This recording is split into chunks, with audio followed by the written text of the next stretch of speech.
wasn't great. This is 3rd and 9, using his feet, and he's going to run for 10 yards. That's the first down. Keep the drive moving. Later in the drive, it's 3rd and 12. Sanders, Jamari Thrash. But it's short of a first down, so it's 4th down now for the Browns. They go for it on 4th and 1, empty set, trying to evade, and you know what? He's just got to throw this thing away. So a tough start for Shedeur and the Browns. But the second quarter, he found his rhythm, and it was a primetime performance. 2nd and goal, how about finding Caden Davis for 6? And that was an NFL throw.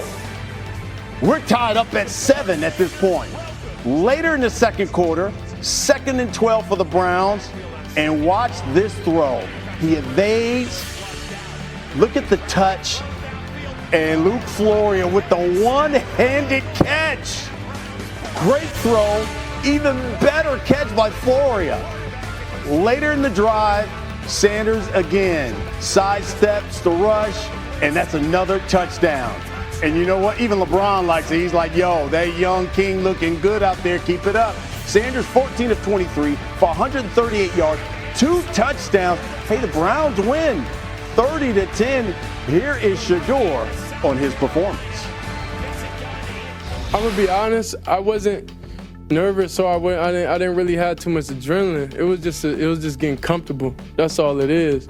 Plenty games before, like I was nervous, but I felt like I knew the answers to the test. So it's like when you feel unprepared, then you know, when you don't feel like you're ready for the moment. I know I'm ready for the moment. Did I play up to par?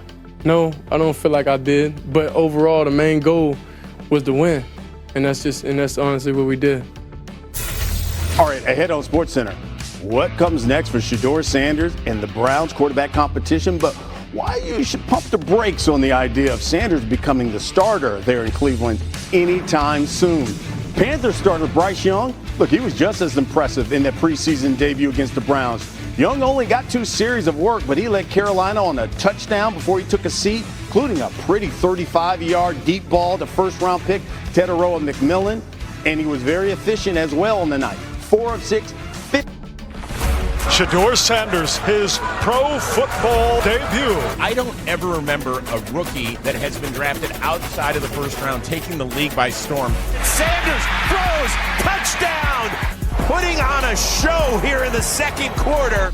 I wasn't nervous, it was just getting comfortable. Well, I say I'm comfortable with being uncomfortable. Tell you what, the box score looked good for Shedeur Sanders, but let's take a deeper next-gen dive.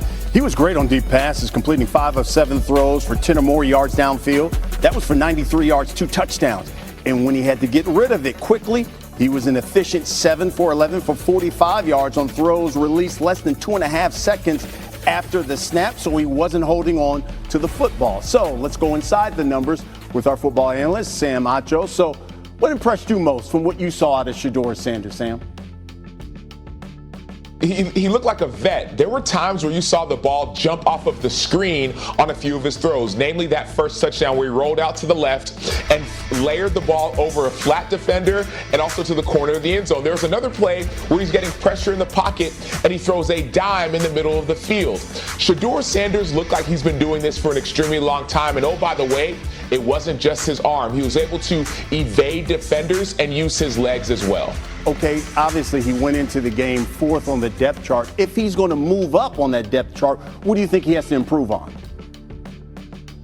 He has to make his layups. What do I mean by that? There were a couple easy passes that he simply missed. At those moments, he did look like a rookie. There were wide open receivers who he overthrew a few different times. So that part of his game has to improve if he wants to move up the depth chart. Secondly, there were a few times where he did scramble and he did take sacks.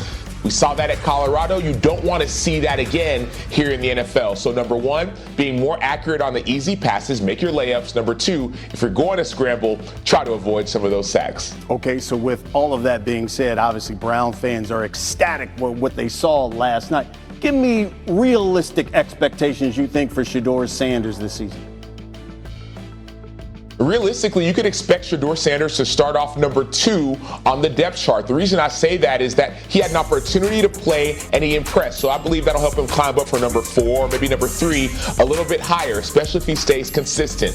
I don't know if one preseason performance is going to have Shedeur Sanders jump above Joe Flacco when it comes to number 1 on the depth chart, but you can expect him second. And if he continues to be consistent, he'll have opportunities to play come the regular season. Certainly. Jeremy Fowler and Sam Acho are back with us to talk about Shedeur Sanders. And Sam, I'm going to start with you. What was your reaction to Shedeur Sanders' first game as a pro?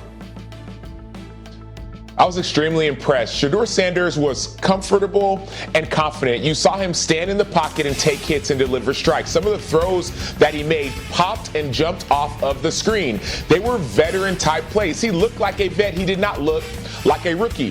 What also impressed me was his ability to use his legs. He did not show that in college at Colorado.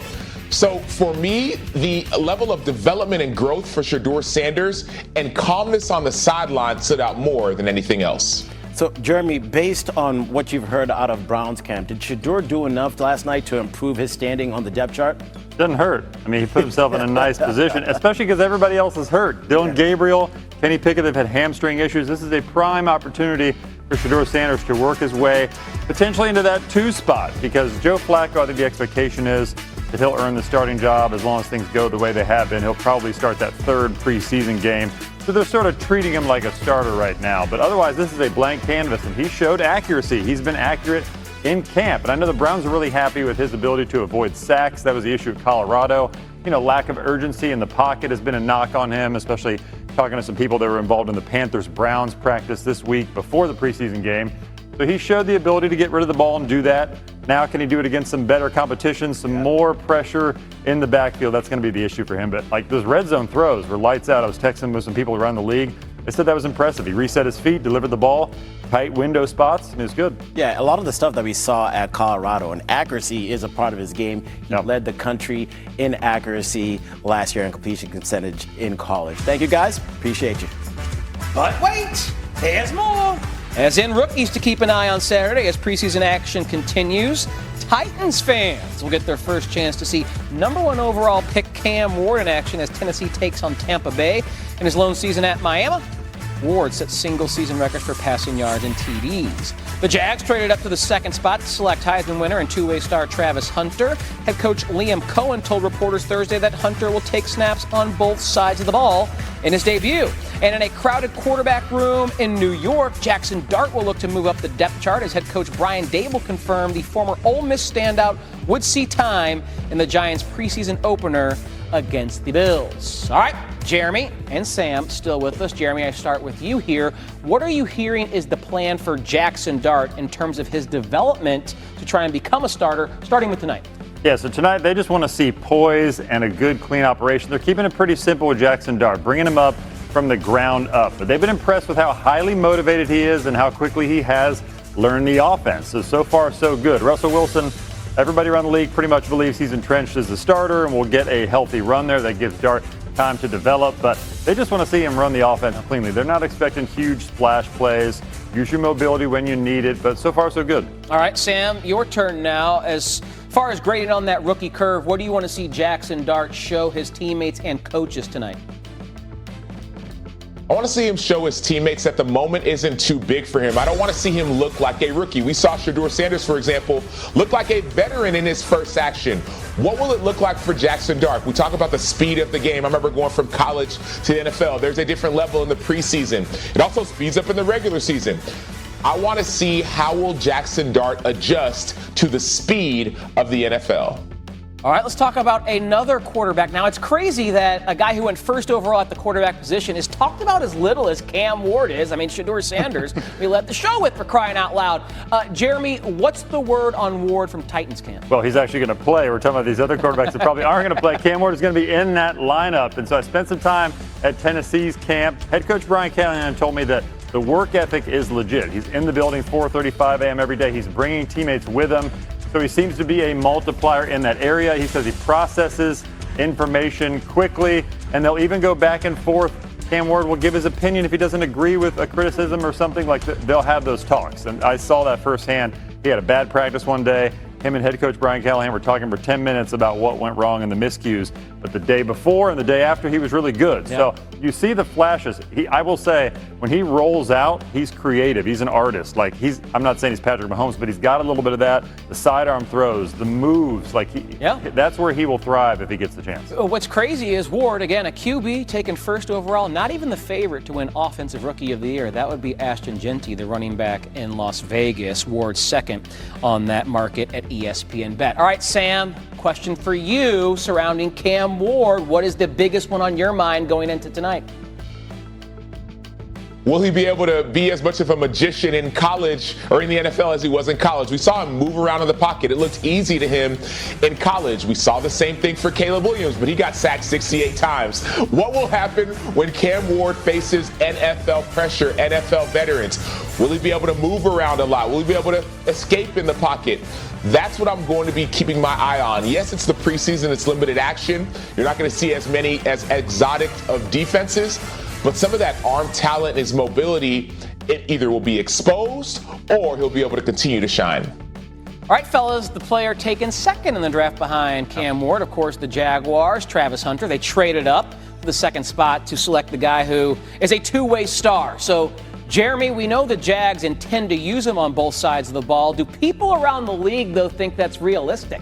Well, they're trying to temper expectations a little bit, or at least I will, because when people think going both sides, they think he's going to play 110, 120 snaps. That's just not going to happen. It's not realistic in the NFL. But asking some other teams about what's a good model for Hunter, they say maybe play 40 snaps on offense, 30 snaps on defense, or 45-25, however you want to split it up. But it's not going to be an insane amount of snaps. But they do believe that since people who spent time with Hunter in Colorado, they believe he's that kind of special, not only player, but personality, where he can handle it. If anybody can, then he can. He's really well conditioned. The problem is, if you put him out at cornerback and you play him a lot, he's already playing offense, then they're going to have Derrick Henry and those big running backs coming right at you. You're going to have to tackle.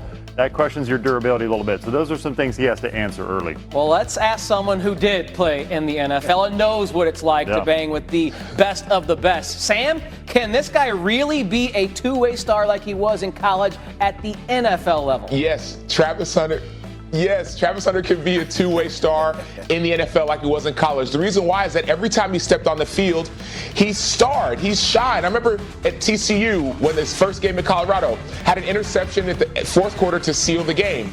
And that's on defense. He went on a few years later and ended up winning the best wide receiver in college football. So Travis Hunter has the conditioning, has the mindset, has the stardom, that ability, that it factor to be able to shine, and I believe he can do it on both sides of the football. Talking ball with a couple of buddies in the morning just feels good here on SportsCenter. Thank you, Sam. Thank you, Jeremy. Thank you. After missing his entire rookie season with a torn meniscus, J.J. McCarthy's back under center for the Vikings, but head coach Kevin O'Connell did not say how long he'll play against the Texans. Titans top pick Cam Ward will likely see, quote, a series or two against the Bucs, that according to Coach Brian Callahan. Last year, Ward set program records at Miami for single-season passing yards and touchdowns. Giants first-round pick Jaxson Dart will look to move up the depth chart as he makes his debut today in Buffalo. Dart's part of a Giants QB room that added Russell Wilson and Jameis Winston in free agency. And Jacksonville head coach Liam Cohen confirmed that Heisman winner, number 2 overall pick Travis Hunter, will take snaps on both offense and defense in his preseason debut against the Steelers. We're doing 50 states in 50 days here on SportsCenter. NFL insider Jeremy Fowler isn't far removed from your own personal, 9 in 9? Yeah, felt like 50. Jeremy, we expect some moving around from Travis Hunter. How much is expected from Hunter on both sides of the ball this season? Yeah, so people I've talked to around the league do expect him to be able to pull this off to an extent, but we're not talking about 100 and 120 plays like he sometimes did at Colorado. I talked to one team who thought, hey, he could probably do 40 on offense, 30 on defense, or maybe 45-25, depending on how you want to split it up. It seems like Liam Cohen, with him wanting to get that offense off the ground, helping Trevor Lawrence, that he'll spend a lot of time on that side of the ball, getting the ball in his hands. The question is, how do they use him on defense? A lot of teams I talked to think he's more of like a third down cornerback at this stage, put him in a zone defense, but at that point you're going to have big running backs like Derrick Henry coming right after him and make him tackle. So it's going to be fascinating. But I keep going back to this line. People I've talked to around the league say, if you spent time with him in Colorado, you realize how special of a person he is and how well conditioned he is. So if anybody can do it, it's him. I love that line. He's special enough to at least try. Exactly. His college team